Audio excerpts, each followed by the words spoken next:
What's going on, everybody? Welcome back to the channel. Today I wanted to introduce a new video series called Mid-Season Evaluation. I figured that with the regular season officially being half over, that now would be a good time to review and give my honest opinion on how all 20 teams have done so far. The plan is to do 2 teams per video. Making 20 separate videos for each team would be nearly impossible since I would have to make one every single day just to get this entire series out one day before Stage 3 gets going. Only having to make about 10 of these instead of 20 means that I don't have to rush them out, which also allows me to produce higher quality content that I can put more time into. I hope you guys can understand my thought process here and can forgive me if you're hoping to get one video per team. I would be on such a tight schedule if I did this, and it would be hard to enjoy the beginning of my summer break. I've decided to start at the bottom of the standings, then go from there, which means that in this episode of Mid-Season Evaluation, I'll be taking a look at the Florida Mayhem and the Washington Justice. Since Florida's currently in last place, that means they're up first. Where do I even begin with these guys? There's very little good to go over, which unfortunately means there's going to be a lot of negatives. I apologize to any Florida fans out there. Nothing personal to you guys, but this team unfortunately deserves a fair amount of criticism. I guess I should start by taking a look at their overall record. I mentioned before how they're in last place, so I can assure you that it's anything but pretty. A 1-13 start through 2 stages with a minus 27 map differential is a big yikes. They'd have to win 13 of their next 14 games just to get back up to a 500 record. Needless to say, Florida has their work cut out for them, and as sad as it is to say this, almost every fan of the Overwatch League saw this coming. It was obvious right from the start that this team was not good, and they've proved it so far. After ditching almost every member of their team from Season 1 with the exception of 3 players, Florida decided to rebuild the roster from the ground up during the offseason. This initially looked like a sign of hope. Maybe they could sign a big name or two. There were talented players entering free agency from all over the different contenders' regions just waiting to be picked up. They even decided to go in a more Korean direction, which looked like even more good signs. But then, well, you know what happened after that. They proceeded to sign Korean talent, sure, but they failed to acquire any sort of superstar talent. The closest thing they got to stars were BQB and Hagopoon. I think I can speak for most people when I say that these are above average players at best. They aren't superstars by any means. As for the rest of their signings, well, they too looked pretty average for the most part. You got Chris, Swan, and Zephyr. Wait, am I reading that correctly? Yeah, they decided to get the supposed Scrim God from the Seoul Dynasty too. I will admit that I like the idea of calling up McGravy and Apply since they've both shown promise. I'll give Florida credit there. They both even put on some decent performances during the short time they spent with the team. The big problem now was that Florida mostly had Korean players, but they still did have 3 people who spoke English, which meant that the Mayhem players would be speaking English in-game, even though we'd only usually see 1 or 2 non-Koreans in at a time. Definitely not the brightest idea in the world, let me tell you. You're already working with average talent at best, so they were already going to struggle against most teams as it stood, but I'm sure that things only got tougher due to the language barrier. I don't care how good the Korean players' English was either. It's always going to be easier to communicate if you speak your native language. The combination of lack of talent and a language barrier really started to show during Stage 1. A 1-6 record reflects upon this pretty good, I'd say. The one win you guys got was against a Fusion team who had Elk playing Zenyatta since Boombox was dealing with an illness at the time. Not a very good look. But things weren't as bad as the record indicated, believe it or not. Sure, they weren't winning games, but they were keeping a majority of them close. They lost in 5 maps in 3 of those games, and only got 4-0'd on opening week against the Reign. The Mayhem looked somewhat competitive at times during Stage 1. But then Stage 2 came along and any optimism in the air just seemed to vanish. Before a rough Stage 2 came along, they did decide to make a roster change by officially transitioning into a full Korean roster. I for one had very mixed feelings about this move. On one hand, there's no language barrier anymore, that's great. But on the other, McGravy looked better than Zephyr whenever he came into play, so now they basically casted aside one of their best players. This also meant that Tavik and Apply were now looking for jobs. With Tavik no longer seeing any action, the Misfits team that came into Overwatch League Season 1 had officially been 100% dismantled. The new look Florida Mayhem entered Stage 2 and somehow left it doing worse than they did in Stage 1. Not only did they go 0-7, but they failed to take more than 1 map off of any team they played. And just when everyone thought this team would fade away from headlines until the start of Stage 3 after going 0-7, they made a blockbuster trade with the Valiant by receiving Fate in return for McGravy, Fact Fiction, and Shax. The Mayhem actually made a decent looking move that could give their fans optimism for once. Sure, Fate has been struggling this year so far, but he is one of the best tanks in the world at his peak, and if this version of Fate returns, then he could be a massive help for the Mayhem in the second half of the 2019 season, and for years to come if they get him to stay. And all they gave up in return for him were 3 players they had no use for anyway since they all speak English. They also went out and signed a new flex support in Byram who comes from NRG, and there's rumors that more signings could be on the way. It looked like the Mayhem were going to end a stage off on a good note for once, but then they found a way to screw it up as always by having even more rumored internal turmoil with players supposedly getting physical with one another.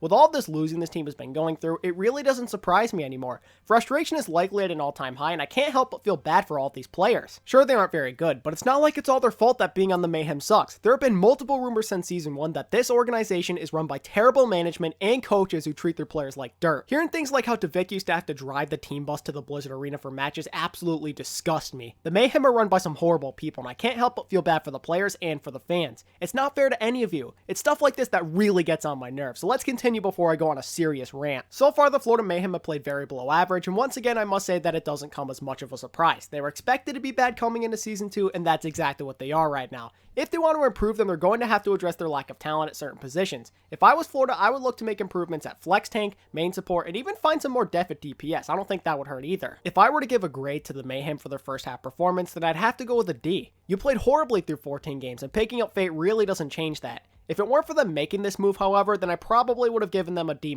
or maybe even an F instead. Up next is the 19th place 2-12 Washington Justice, and I don't really have as much to say about you guys since you've only existed for 2 stages. Please don't be offended when I say this, Justice fans, but you guys were looking kinda similar to the Mayhem coming into Stage 1. Sure, you got the genius himself, Wizard Young, from the NYXL, but the overall talent on your team was nothing to brag about. Sure, you picked up a decent main tank in Janice, but rumor has it that you had to pay a fortune just to get him. That's okay though.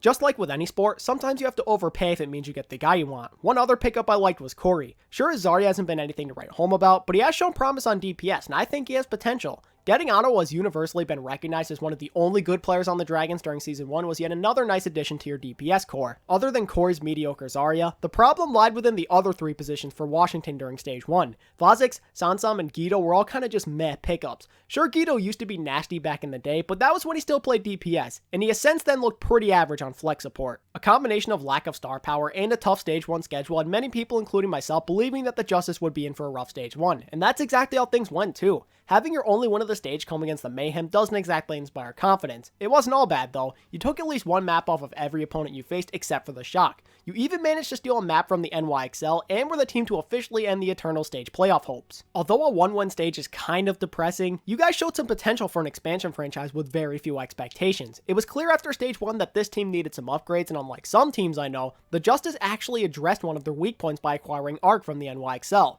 Even though he was benched in favor of Animo, everyone knew that Arc was still really good, and the Justice capitalized on this. As a result, they were able to improve upon one of their weaker positions to the point where it's no longer a weakness for them. Arc was honestly just the perfect fit. He had already been coached by Wizard Young in the past, he has previous synergy with Janice while they both played on the NYXL, and he can speak pretty good English, so there isn't any sort of massive language barrier. And while Arc's Lucio play failed to help his team get a bunch of wins this stage, he still appeared to be a noticeable improvement over Fazix. While the Justice still struggled to get wins during Stage 2, while only being able to take a map at most in those losses, it still kind of felt like they were on the rise. And I say this for a few different reasons. For one, not only did the Justice get Arc, but they also got Sleepy from the Shock since he too was rotting away on the bench due to the overwhelming skills of Violet. The Justice were able to solve their support line weakness in an instant, and while Sleepy's impact wasn't immediately felt when he played his first game in Week 3, it kind of felt like all the Justice needed now was some time to adjust to their new teammates, and they could be a decent team. They even showcased some of this potential during their final game of the stage against the Boston Uprising. After getting rolled in the first half, the Justice played some insanely clutch Overwatch. Sleepy even motivated his team to play better in a funny and lighthearted way by offering everybody ice cream if they pulled off the win.